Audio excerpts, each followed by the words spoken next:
Leksjon 1. Hvordan startet du dagen din i dag? Hei Anna, hvordan startet du dagen din i dag? I dag startet jeg fridagen med en kopp kaffe. Det er en populær måte å kickstarte morgenen på. Ja, det hjelper meg å føle meg mer våken og fokusert. Har du noen morgenritualer eller rutiner? Jeg bruker vanligvis noen minutter på strekk og dyp pusting. Det er en fin måte å sentrere deg selv før dagen begynner. Det hjelper meg å føle meg mer jorde og klar for dagen fremover. Noen konkrete planer eller mål for i dag? Jeg har et par arbeidsoppgaver å fullføre og et møte på ettermiddagen. Det høres ut som en travel dag fremover. Husk å ta pauser også. Ja, jeg skal sørge for å ta korte pauser for hvile og avslapning. Det er viktig for å opprettholde produktivitet og velvære. Jeg er enig. Balanse er nøkkelen. Ønsker deg en vellykket og produktiv dag, Anna. Takk, John. Jeg setter pris på det. Ha en flott dag også. Du er velkommen, Anna. Ta vare på å ha en fantastisk dag. Leksjon 2. Hvordan har du det i dag? Hei Anna, hvordan har du det i dag? Jeg føler meg hydrert og uthvilt. Det er flott å høre. Drakk du nok vann? Ja, jeg sørget for å drikke rikelig med vann hele dagen. Å holde seg hydrert er viktig for vårt generelle velvære. Jeg er enig. Det hjelper meg å føle meg mer energisk og fokusert. Noen tips for å holde deg hydrert? Jeg har alltid med meg en vannflaske og tar slurker ofte. Det er en god vane å ha. Det er lett å glemme å drikke nok vann. Det krever litt øvelse, men det blir naturlig over tid. Merker du noen fordeler ved å holde deg hydrert? Definitivt. Det forbedrer huden min, fordøyelsen og den generelle helsen. Det er fantastisk. Fortsett det gode arbeidet, Anna. Takk, John. Jeg vil. Ha en flott dag. Du også, Anna. Hold deg hydrert og ta vare på. Leksjon 3. Innlemmer du trening i din daglige rutine? Hei Anna, innlemmer du trening i din daglige rutine? Ja, jeg gjør en slags trening i omtrent 30 minutter. Det er flott. Hva slags øvelser gjør du vanligvis? Jeg liker en blanding av kondisjonstrening og styrketreningsøvelser. Hvordan finner du tid til trening hver dag? Jeg prioriterer det og planlegger det inn i dagen min. Det er en smart tilnærming. Konsistens er nøkkelen. Det hjelper meg å holde meg aktiv og opprettholde kondisjonen min. Har du noen favorittøvelser eller treningsøkter? Jeg liker jogging, yoga og kroppsvektøvelser. Dette er gode valg for å holde seg i form og fleksibel. De fungerer bra for meg og holder meg motivert. Hvordan føler du deg etter trening? Jeg føler meg energisk og uthvilt, klar til å ta på meg dagen. Det er utrolig hvordan trening kan ha så positive effekter. Absolutt. Det er viktig for både fysisk og psykisk velvære. Fortsett det gode arbeidet, Anna. Ditt engasjement er inspirerende. Takk, John. Jeg setter pris på støtten din.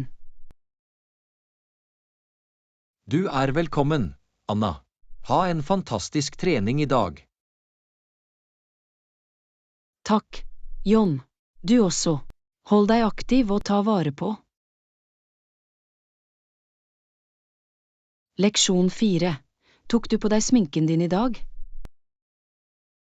Hei, Anna. Tok du på deg sminken din i dag? Ja, jeg tok på meg sminke i morges. Det er flott. Hva slags sminke bruker du vanligvis? Jeg bruker vanligvis foundation, maskara og leppestift. Hvor lang tid tar det vanligvis å sminke deg? Det tar meg omtrent 10–15 minutter å sminke meg. Har du noen favoritt-sminkemerker eller produkter? Jeg liker å bruke en blanding av apotek og avanserte merker. Det er hyggelig å ha alternativer og finne det som fungerer for deg. Ja, det handler om personlig preferanse og hva som får meg til å føle meg trygg. Har du noen sminketips eller triks? Jeg sørger alltid for å fukte huden min før jeg bruker sminke. Det er et godt tips. Hudpleie er viktig for en jevn påføring. Absolutt. Det hjelper sminken min til å se mer naturlig ut og vare lenger. Du ser alltid bra ut, Anna. Sminken din passer deg godt. Takk, John. Jeg setter pris på de hyggelige ordene dine. Du er velkommen, Anna. Ha en fantastisk dag med sminke på. Takk, John. Du også. Ta vare på å ha en flott dag. Du også, Anna. Hold deg vakker og trygg. Leksjon 5. Hva spiste du til frokost i dag? Hei, Anna. Hva spiste du til frokost i dag? Jeg spiste en lett frokost med havregryn med frukt. Det høres sunt og næringsrikt ut. Ja, det gir meg energi til å starte dagen. Spiser du vanligvis en lett frokost? Ja, jeg foretrekker å starte dagen med noe lett. Har du prøvd å spise egg til frokost? Ja, noen ganger har jeg eggerøre med toast. Egg er en god kilde til protein. De får meg til å føle meg mett og fornøyd. Havregryn og egg er begge gode frokostalternativer. De gir en god balanse av næringsstoffer. Legger du til pålegg til havregryn? Jeg liker å tilsette et dryss kanel og en skvett honning. Det høres deilig ut. Jeg må prøve det en gang. Det tilfører litt smak og sødme til havregryn. Takk for at du delte frokostvalgene dine, Anna. Du er velkommen, John. Ha en flott dag. Du også, Anna. Kos deg med frokosten og pass på. Leksjon 6. Hva pakker du vanligvis til lunsj? Hei, Anna. Hva pakker du vanligvis til lunsj? Jeg pakker raskt en salat eller sandwich til lunsj. Det er et praktisk og sunt valg. Ja, det lar meg spise et balansert måltid mens du er på farten. Hva slags salater lager du? Jeg liker å blande grener med grønnsaker og tilsette litt protein som kylling eller bønner. Det høres forfriskende og mettende ut. Det holder meg fornøyd hele dagen. Og hva med smørbrød? Jeg går vanligvis for fullkornsbrød med magert kjøtt og grønnsaker. Enkelt og velsmakende. Har du noen favorittdressinger eller pålegg? Jeg liker å bruke vinegretts eller hummus som et sunnere alternativ. Det er en god måte å tilsette smak uten for mange kalorier. Nøyaktig.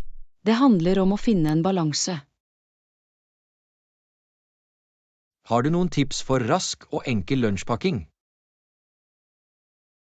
Å forberede ingredienser på forhånd og bruke gjenbrukbare beholdere hjelper mye. Det er en smart tilnærming for å spare tid og redusere avfall. Det er praktisk for travle dager.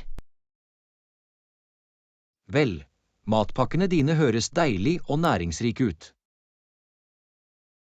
Takk, John. Jeg setter pris på det. Du er velkommen, Anna.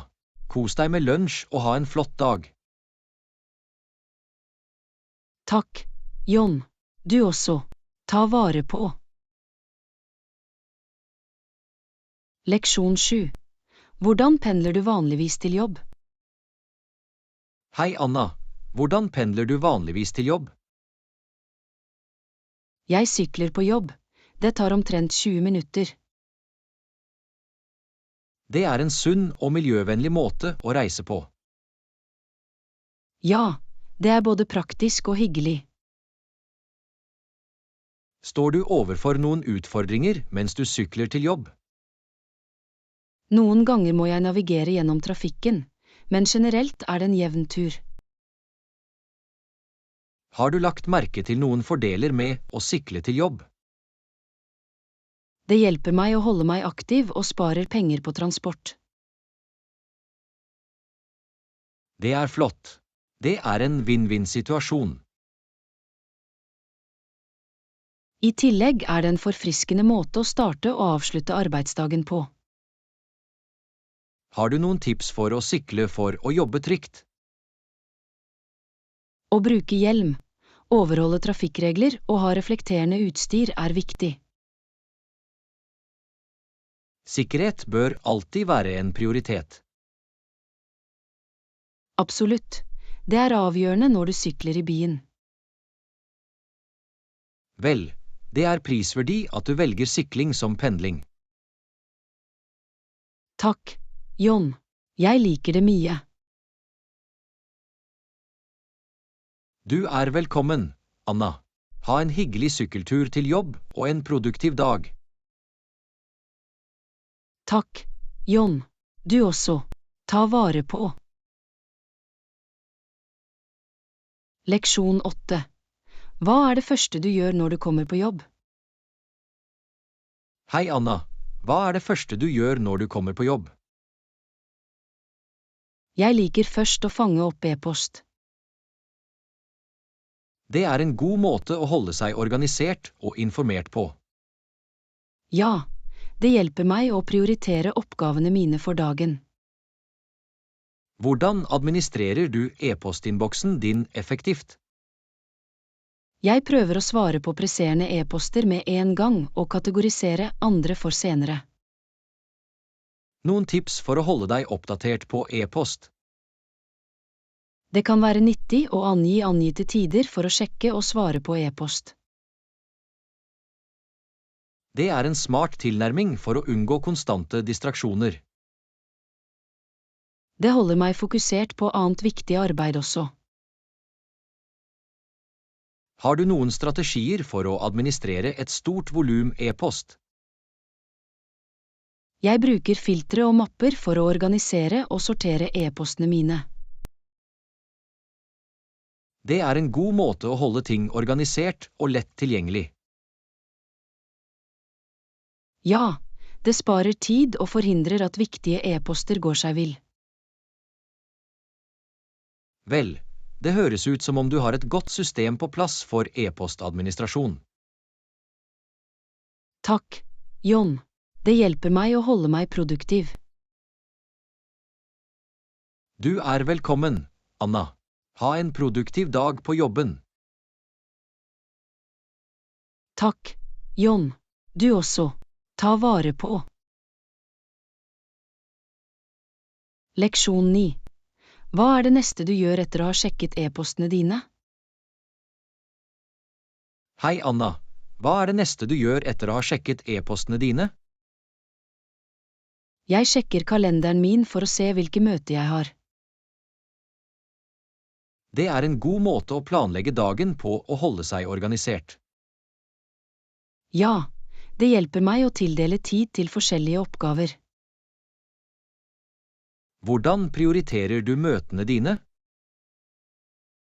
Jeg prioriterer vanligvis møter basert på deres betydning og hastverk. Har du noen strategier for å forberede deg til møter?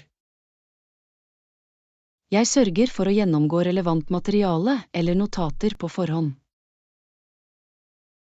Det er en proaktiv tilnærming for å være godt forberedt. Det hjelper meg å delta aktivt og bidra under møtene. Noen tips for å administrere back-to-back-møter? Å ta korte pauser mellom møtene og holde fokus er viktig. Det er en god måte å unngå utbrenthet, opprettholde produktiviteten. Ja, det lar meg være engasjert og oppmerksom. Vel, det høres ut som om du har en god rutine for å administrere møtene dine. Takk, John. Det hjelper meg å holde meg organisert og effektiv.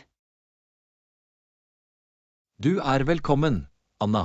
Ha en vellykket dag med møtene dine. Takk, John. Du også. Ta vare på. Leksjon 10. Har du noen tips for å unngå trafikk under pendlingen? Hei, Anna. Har du noen tips for å unngå trafikk under pendlingen? Jeg kommer vanligvis tidlig og drar litt tidlig. Det er en smart strategi. Hvordan hjelper det deg? Det hjelper meg å slå trafikken og få en jevnere kjøretur. Har du noen spesifikke tider når du forlater jobben? Jeg prøver å dra litt før rushtiden starter. Det er en god måte å unngå topp trafikkbelastning. Ja, det sparer meg tid og reduserer stress på veien. Synes du tidlig ankomst er gunstig på andre måter? Ja, det gir meg litt ekstra tid til å slå meg til ro og forberede meg på dagen. Det er alltid hyggelig å ha noen få øyeblikk av fred før arbeidet starter. Definitivt. Det hjelper meg å starte dagen på en rolig og fokusert måte. Vel, din tilnærming til å slå trafikken virker effektiv. Takk, John.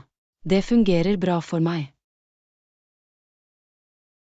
Du er velkommen, Anna. Ha en jevn pendling og en produktiv dag. Takk, John. Du også. Ta vare på. Leksjon 11. Hva gjør du vanligvis på vei hjem fra jobb? Hei, Anna. Hva gjør du vanligvis på vei hjem fra jobb? På vei hjem stopper jeg ofte innom butikken for å hente fersk mat til middag. Det er en fin måte å sikre at du har ferske ingredienser til måltidene dine. Ja, det lar meg tilberede en sunn og deilig middag. Har du noen favorittartikler du liker å hente fra butikken? Jeg liker å få en rekke grønnsaker, frukt og magre proteiner. Det høres ut som et godt balansert og næringsrikt måltid. Det hjelper meg å opprettholde et sunt kosthold og nyte matlaging hjemme. Noen tips for å handle effektivt i butikken? Jeg lager vanligvis en handleliste på forhånd og holder meg til den. Det er en god måte å holde fokus på og unngå impulskjøp. Ja, det hjelper meg å spare tid og penger. Vel, det høres ut som om du har en god rutine for dagligvarehandel. Takk, John. Det fungerer bra for meg. Du er velkommen, Anna. Nyt dine ferske ingredienser og ha en deilig middag. Takk, John. Du også. Ta vare på. Leksjon 12. Hva gjør du vanligvis for å slappe av før du legger deg? Hei, Anna. Hva gjør du vanligvis for å slappe av før du legger deg? Jeg slapper av før jeg legger meg 10:00. Det er en god vane. Hvordan slapper du av? Jeg liker å lese en bok eller høre på beroligende musikk. Det høres ut som en avslappende måte å forberede seg på søvn. Ja, det hjelper meg å rense tankene mine og slappe av kroppen min. Har du andre aktiviteter som hjelper deg med å slappe av? Noen ganger tar jeg et varmt bad eller gjør litt tegning. Dette er gode måter å fremme avslapping og forberede seg på søvn. Absolutt. De hjelper meg med å overgå til en avslappende tilstand.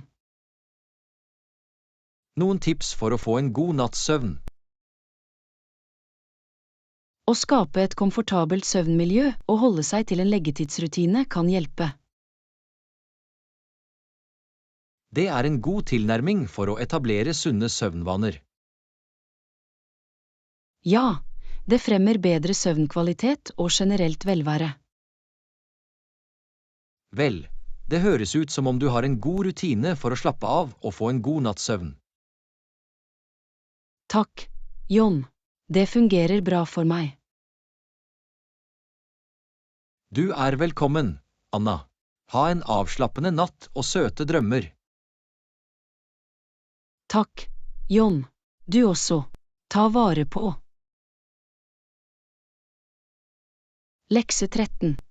Jeg tenkte å ta henne ut på en overraskelsesmiddag i kveld. Hei, Anna. Jeg tenkte å ta henne ut på en overraskelsesmiddag i kveld.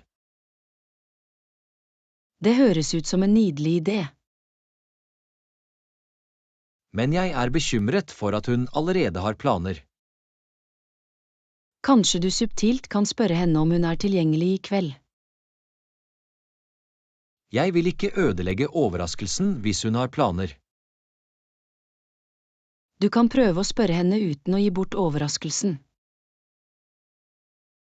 Det er et godt forslag. Jeg skal finne en måte å spørre henne tilfeldig på. Det er viktig å vurdere timeplanen hennes før du planlegger overraskelsen.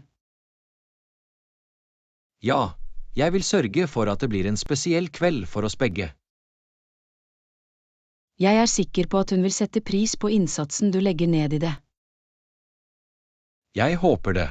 Jeg vil at det skal bli en minneverdig kveld for oss begge. Bare kommuniser med henne og se om i kveld fungerer for henne. Du har rett. Jeg skal snakke med henne og finne ut den beste tiden for overraskelsesmiddagen vår. Lykke til, John. Jeg håper alt ordner seg bra. Takk, Anna. Jeg setter pris på rådene dine. Du er velkommen, John. Nyt overraskelsesmiddagen sammen. Takk, Anna. Ta vare på. Leksjon 14. Hva med at vi bestiller pizza og ser en film sammen? Hei, Anna. Hva med at vi bestiller pizza og ser en film sammen? Det høres ut som en god idé. Hva slags pizza vil du ha? Jeg er i humør for litt klassisk pepperoni-pizza. Perfekt. Jeg bestiller en stor pepperoni-pizza da. Takk, John. Det er min favoritt. Noen filmpreferanser? Hva med en komedie eller en actionfilm? Høres bra ut. La oss velge en morsom komedie for å lette stemningen. Jeg skal bla gjennom alternativene og finne en god en. Ta deg god tid, og gi meg beskjed når du har bestemt deg. Greit, jeg skal finne den perfekte filmen til pizzakvelden vår. Jeg gleder meg til det. Det kommer til å bli gøy. Jeg også, John. Det blir en avslappende og hyggelig kveld. Pizza og en filmkveld med deg er alltid det beste. Takk, John. Du gjør det spesielt. Det er min glede. La oss ha det veldig bra sammen. Absolutt. La oss grave inn og nyte filmen. Høres ut som en plan. Pizza og latter. Her kommer vi. Faktisk. La oss gjøre det til en minneverdig kveld. Greit. La oss gjøre alt klart. Pizza og filmkveld. Her går vi. Kan ikke vente. La oss gjøre det til en flott kveld, John. Absolutt, Anna. Kos deg med kvelden og pass på. Du også, John. Ha en fantastisk tid. Leksjon 15. Hjelp med noen av husarbeidene. Hei, Anna. Du nevnte at du vil at jeg skal hjelpe med noen av husarbeidene i dag? Ja, John. Det ville være flott om du kunne gi en hånd. Selvfølgelig hjelper jeg gjerne. Hva må gjøres? Vi må rengjøre badet og støvsuge gulvene. Greit. Jeg tar meg av å rengjøre badet. Takk, John. Jeg tar meg av støvsugningen. La oss jobbe sammen og få det gjort effektivt. Enig. Teamarbeid vil gjøre det enklere og raskere. Skal vi begynne med badet først? Ja, la oss ta tak i baderomsrengjøringen først. Har vi alle rengjøringsmidlene vi trenger? Ja, de er under vasken. Ta tak i det du trenger. Greit. Jeg skal samle rengjøringsutstyret og komme i gang. Jeg tar tak i støvsugeren og begynner å støvsuge. La oss sørge for å rengjøre hvert hjørne, overflate. Oppmerksomhet på detaljer er viktig for en grundig rengjøring. Jeg skrubber toalettet, tørker vasken og rengjør dusjen. Jeg støvsuger gulvene og sørger for at de er plettfrie. Vi er et godt team, Anna. Vi kan oppnå dette. Absolutt. John, sammen kan vi håndtere hva som helst. Når vi er ferdige, kan vi slappe av og nyte vårt rennehjem. Det vil være hyggelig å slappe av i et ryddig miljø. La oss komme på jobb og få huset til å skinne. Klar, gå. La oss gjøre dette, John. Greit, Anna. La oss få huset til å glitre. Lykke til, John. La oss få gjort de oppgavene. Takk, Anna. Lykke til deg også. La oss gjøre vårt beste. La oss gjøre det. Leksjon 16. Planlegger å spille videospill hele dagen. Hei, Anna. Jeg tenkte å planlegge og spille videospill hele dagen. Det høres ut som en morsom idé. Hvilke spill vil du spille?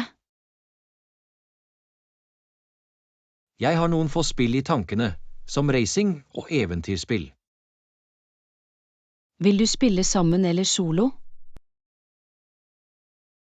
Det hadde vært fint om vi kunne spille sammen. Ja da, jeg er klar for litt spill. La oss gjøre det til et spillmaraton. Kjempebra. Vi kan bytte på og prøve forskjellige spill. Har vi snacks og drikke til spilløkten vår? Jeg tar litt snacks og drikke før vi begynner. Perfekt. Det er viktig å holde seg drevet og hydrert.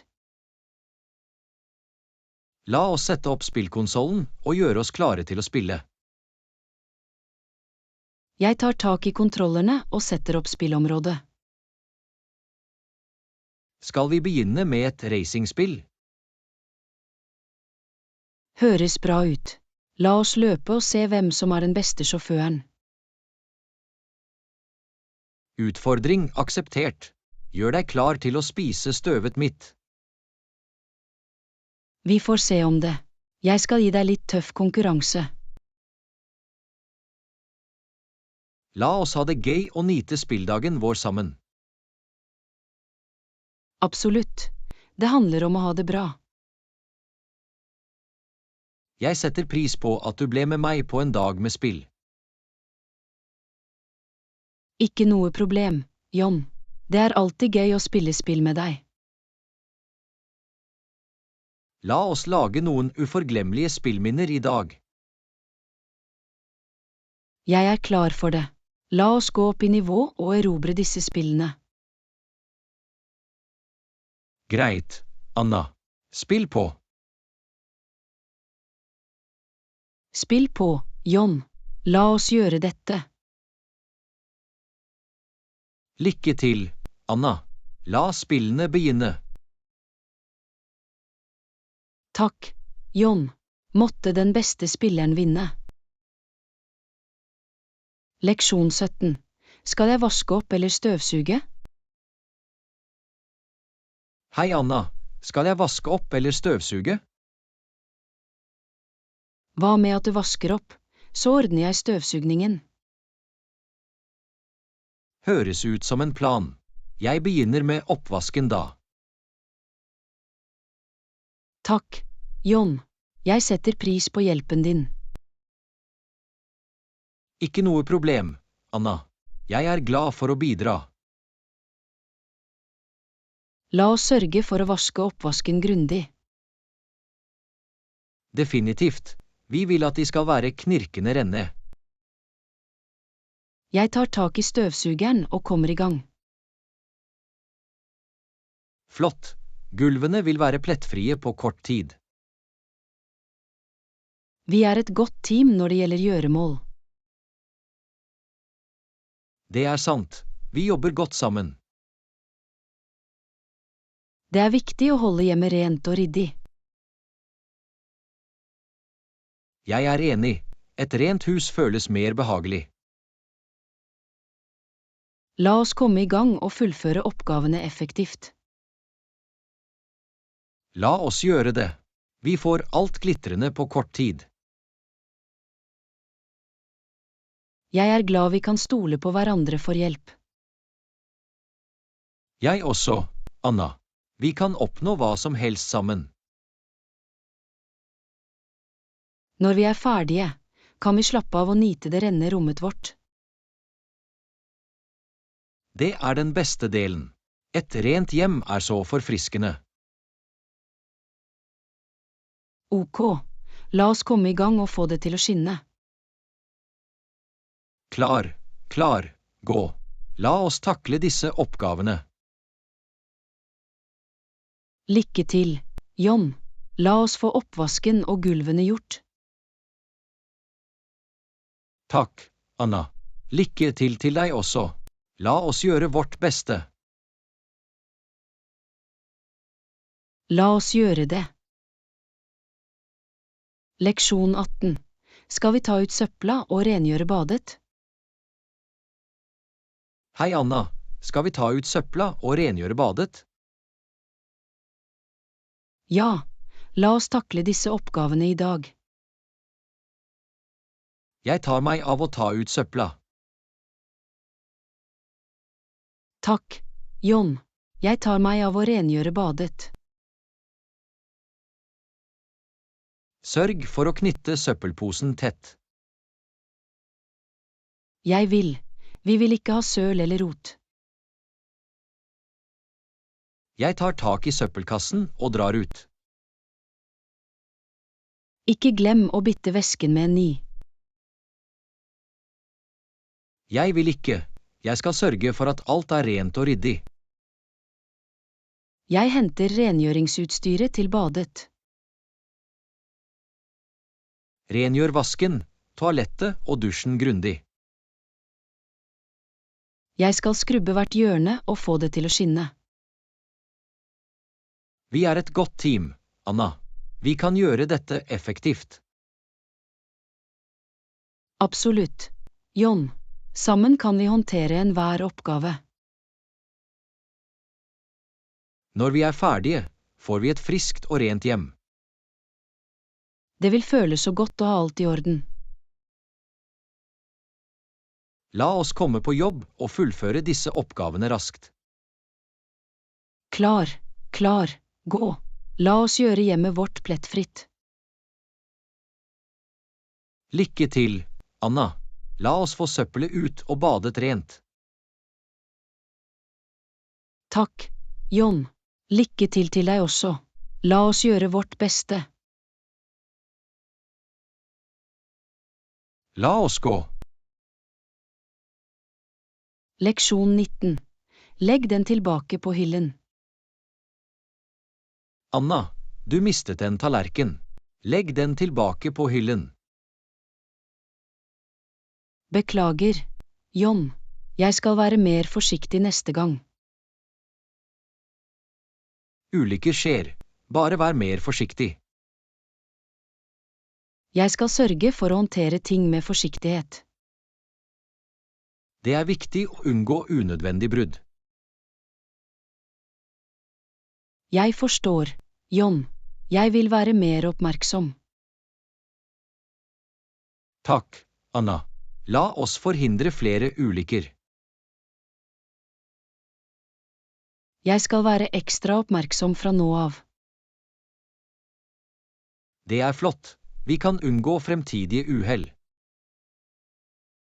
Jeg setter pris på forståelsen din, John. Vi gjør alle feil. Bare lær av dem. Absolutt.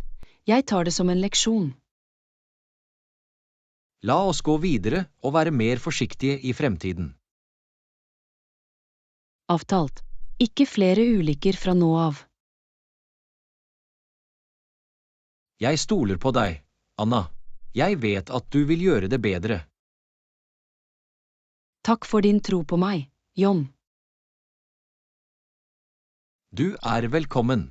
La oss holde eiendelene våre trygge. Definitivt, John. La oss være mer forsiktige sammen. Leksjon 20. Jeg synes du er en fantastisk husmor. Anna, jeg synes du er en fantastisk husmor. Virkelig, takk, John. Du styrer husstanden så bra. Jeg prøver mitt beste for å holde orden på ting. Du er utmerket til å rydde og organisere. Det er viktig å skape et komfortabelt miljø. Du er også en fantastisk kokk. Jeg liker å tilberede deilige måltider for oss. Du tar vare på alle med så mye kjærlighet. Jeg vil sørge for at alle føler seg ivaretatt. Vi er heldige som har deg i våre liv. Jeg er takknemlig for å være en del av denne familien. Ditt engasjement og hardt arbeid går ikke ubemerket hen. Takk, John. Din støtte betyr mye. Du er virkelig en fantastisk husmor. Jeg setter pris på de hyggelige ordene dine, John. Leksjon 21. Jeg skal lage salaten. Jeg skal lage salaten. Flott. Jeg skal tilberede hvitløksbrødet. Trenger du hjelp med det? Nei, det er ganske enkelt. Ok, bare gi meg beskjed hvis du trenger noe. Vil gjøre det. Takk, John. Du er velkommen, Anna. Kos deg med å lage hvitløksbrødet. Det skal jeg, John. Salaten blir deilig også. Jeg håper det. Vi er et godt team på kjøkkenet. Definitivt. Vi har alltid det gøy å lage mat sammen. Det er sant. Matlaging bringer oss nærmere. Det er en fantastisk måte å knytte bånd på. Avtalt. La oss komme i gang da. Ja, la oss lage et deilig måltid sammen. Jeg skal lage salaten. Flott. Jeg skal tilberede hvitløksbrødet. Trenger du noen spesifikke ingredienser til salaten? Bare litt salat, tomater og agurker vil gjøre det. Ok, jeg henter dem fra kjøleskapet. Takk, John. Hva med dressingen? Vi har litt italiensk dressing i spiskammeret. Perfekt. Det er min favoritt. Jeg er glad du liker det. Er det noe annet jeg kan gjøre? Kan du vaske og hakke grønnsakene? Vær så snill. Sikker ting. Jeg skal ta meg av det. Takk, John. Du er til stor hjelp. Det er min glede, Anna. Vi er et godt lag. Definitivt. Det er morsommere å lage mat sammen. Jeg er enig. I tillegg smaker maten bedre også. Absolutt. Hjemmelaget mat er det beste. Jeg kan allerede forestille meg hvor deilig middagen vår blir. Meg også. Jeg blir sulten bare av å tenke på det. La oss ikke la magen vente lenger. Avtalt. La oss lage mat og nyte måltidet sammen. Leksjon 22. La oss gå til matbutikken.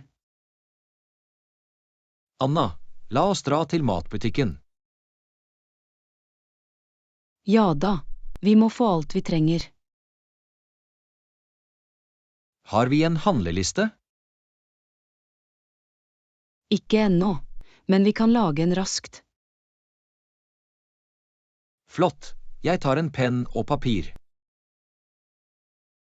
Vi trenger frukt, grønnsaker og litt kjøtt. Bør vi også kjøpe meieriprodukter? Ja, melk, ost og yoghurt ville være bra. Noen spesifikk merkevare eller type? Bare de vanlige vi kjøper. Er det noe annet på listen? Kanskje litt brød og egg også. Ok, vi er nesten ferdige med listen. Ikke glem snacks og drikke. Ikke sant, chips, brus og vann. Perfekt. Listen vår er komplett. La oss ta lommebøkene våre og dra ut. Klar til å gå. La oss få alt vi trenger. Og kanskje noen godbiter for oss selv også. Selvfølgelig. En liten belønning for vår shoppingtur. La oss gjøre det til en morsom og produktiv utflukt. Absolutt. Vi drar til matbutikken.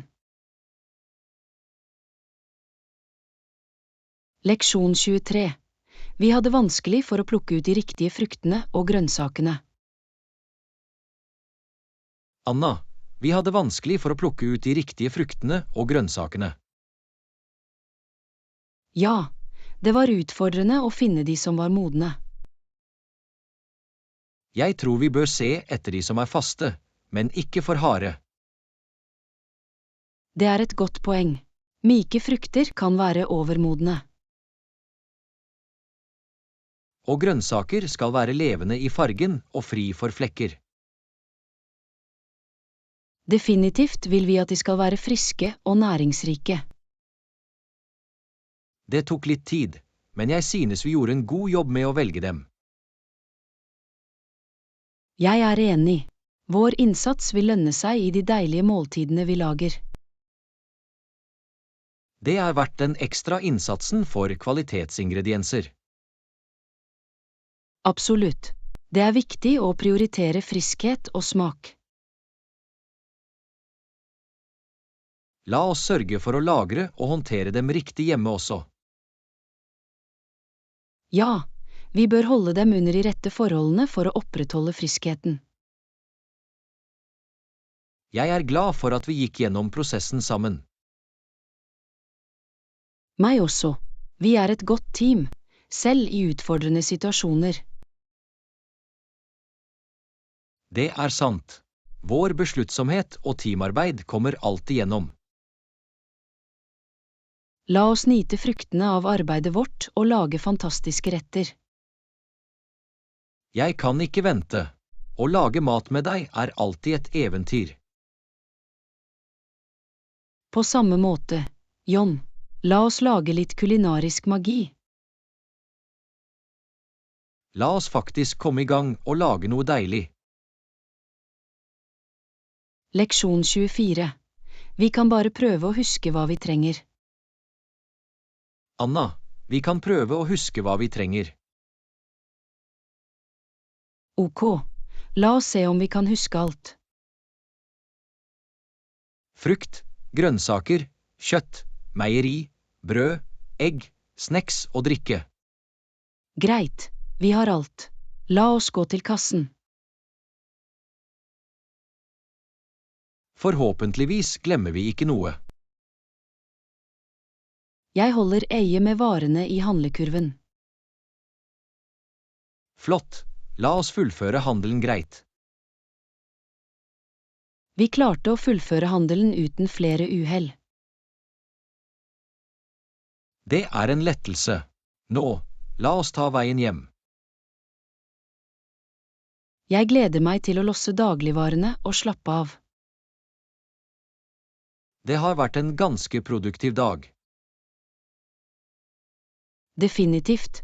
Vi oppnådde mye. Takk for at du er en så god shoppingpartner, Anna. Takk også, John. La oss dra hjem og nyte resten av dagen. Avtalt. Det er på tide å slappe av og nyte kjøpene våre. La oss lage noen deilige måltider med ingrediensene vi fikk. Høres ut som en plan. La oss få mest mulig ut av dagligvarene våre. Absolutt. Hjem, kjære hjem. Her kommer vi. La oss gå. Hjem, vent. Leksjon 25. Jeg er kanskje ikke den beste til å handle. Anna, jeg er kanskje ikke den beste til å shoppe. Det er greit, John. Vi har alle våre styrker. Jeg er bare takknemlig for å ha deg ved min side. Å, takk. Jeg hjelper gjerne. Du er organisert og gjør ting enklere. Og du er støttende og flott selskap. Sammen utgjør vi et perfekt team. Det er riktig. Vi utfyller hverandre godt. Jeg setter pris på tålmodigheten og veiledningen. Det er min glede, John. Vi er i dette sammen. Jeg kunne ikke bedt om en bedre shoppingpartner. Det er veldig snilt av deg å si det. La oss fortsette å takle utfordringene sammen. Absolutt. John, vi kan håndtere alt som kommer vår vei. Med deg ved min side føler jeg meg heldig og trygg. Og jeg føler det på samme måte, John. Vi er et flott team. La oss fortsette å støtte, oppmuntre hverandre. Definitivt. Sammen kan vi oppnå hva som helst. Takk, Anna. Jeg er takknemlig for din tilstedeværelse i livet mitt. Takk også, John. Jeg føler det på samme måte. Leksjon 26. Se opp for det kokende vannet. Anna, pass opp for det kokende vannet. Å nei, takk for at du advarte meg. Sikkerhet kommer alltid først på kjøkkenet. Jeg sølte det nesten på meg selv. Vær forsiktig når du håndterer varme væsker. Jeg skal sørge for å være mer forsiktig. Ulykker kan skje, men vi bør forhindre dem. Du har rett, vi bør prioritere sikkerhet. La oss bruke ovnvotter eller gryteholdere neste gang. God idé. Det vil beskytte hendene våre. Og husk å holde trygg avstand fra komfyren. Det skal jeg huske på. Takk for påminnelsen. Det er bedre å være trygg enn å angre. Absolutt. Vi bør alltid være årvåkne. Matlaging er hyggelig, men vi må være våken. Enig. Sikkerhet skal aldri kompromitteres. Nå som vi er klar over det, la oss fortsette å lage mat. Ja, la oss fortsette med forsiktighet og fullføre måltidet vårt. Og husk, teamarbeid holder oss trygge. Helt klart. Sammen kan vi forhindre ulykker.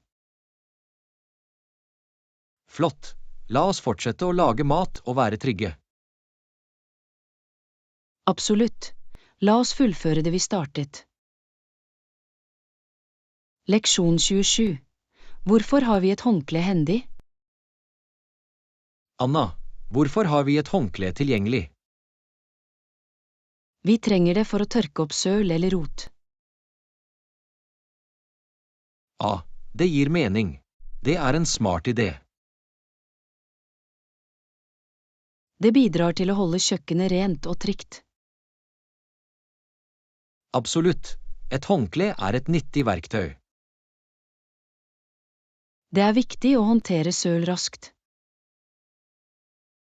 På den måten forhindrer vi ulykker eller glidninger. I tillegg er det mer hygienisk å ha et rent arbeidsområde. Enig. Renslighet er viktig på kjøkkenet. La oss alltid holde et håndkle innen rekkevidde. God idé. Vi bør gjøre det til en vane. Det er et lite skritt som kan utgjøre en stor forskjell. Absolutt. Et håndkle kan spare oss for tid og krefter. Og det holder matlagingsmiljøet ryddig. Jeg er glad vi har et håndkle tilgjengelig. Også meg. Det er en enkel, men praktisk løsning. La oss fortsette å lage mat, vel vitende om at vi er forberedt. Definitivt. La oss takle søl med vårt pålitelige håndkle. Videre til et rent og deilig måltid. Det er ånden, John. La oss lage mat. Leksjon 28. Jeg har noen blomster til deg. Anna, jeg har noen blomster til deg. Å, så omtenksomt av deg, John. Jeg trodde de ville lyse opp dagen din. Det er så søtt. Takk skal du ha. Du fortjener noe spesielt. Du vet alltid hvordan du får meg til å smile. Jeg er glad du liker dem. De er vakre. Jeg setter pris på gesten. Det er bare et lite tegn på min takknemlighet. Vel, det betyr mye for meg. Du fortjener all lykke i verden. Takk, John. Du er fantastisk. Du er velkommen, Anna. Du fortjener det beste. Jeg er heldig som har deg i livet mitt. Og jeg er heldig som har deg også, Anna. Disse blomstene har gjort dagen min lysere. Det var det jeg håper på. Oppdrag fullført. Takk igjen, John. Du er den beste. Det er min glede, Anna. Alt for deg. Leksjon 29. Vet du hvor nærmeste T-banestasjon er? Anna, vet du hvor nærmeste T-banestasjon er?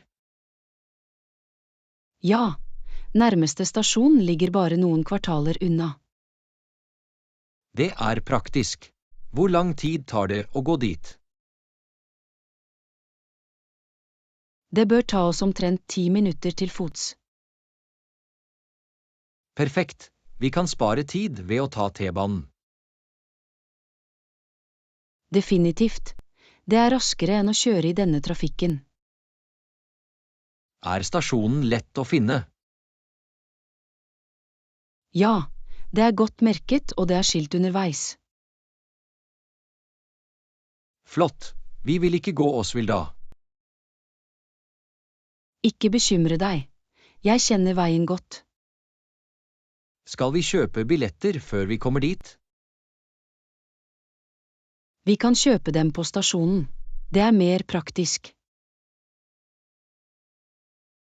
Hvor mye koster billetten? Det er $2,50 per tur. Det er rimelig. La oss sørge for at vi har kontanter eller et kort. God idé. Vi vil ikke ha noen overraskelser. Jeg gleder meg til T-baneturen. Jeg også. Det er en praktisk måte å komme seg rundt i byen. Takk for at du veiledet oss, Anna. Du er velkommen, John. La oss dra til stasjonen nå. Av gårde vi. Leksjon 30. Hvordan kan vi komme dit? Anna, hvordan kommer vi dit? Du kan komme dit ved å svinge til høyre ved trafikklyset. Å, jeg skjønner. Så vi trenger bare å følge veien. Ja, fortsett rett til du kommer til trafikklyset. Og så svinger vi til høyre, ikke sant? Ja, ta til høyre ved lysene, og det vil være på venstre side. Er det en stor bygning eller lett å få øye på? Det er en stor bygning med et skilt, så det skal være lett å få øye på. Det høres greit ut. Takk for instruksjonene. Ikke noe problem. Hjelper deg gjerne med å finne veien. Jeg er glad du er her for å navigere. Jeg har vært der før, så jeg vet veien. Det er betryggende. La oss følge instruksjonene dine. Bare hold fokus og se opp for trafikklysene. Vil gjøre det. Klar til å gå. Absolutt. La oss gå i riktig retning. Videre til vår destinasjon. La oss gå, John.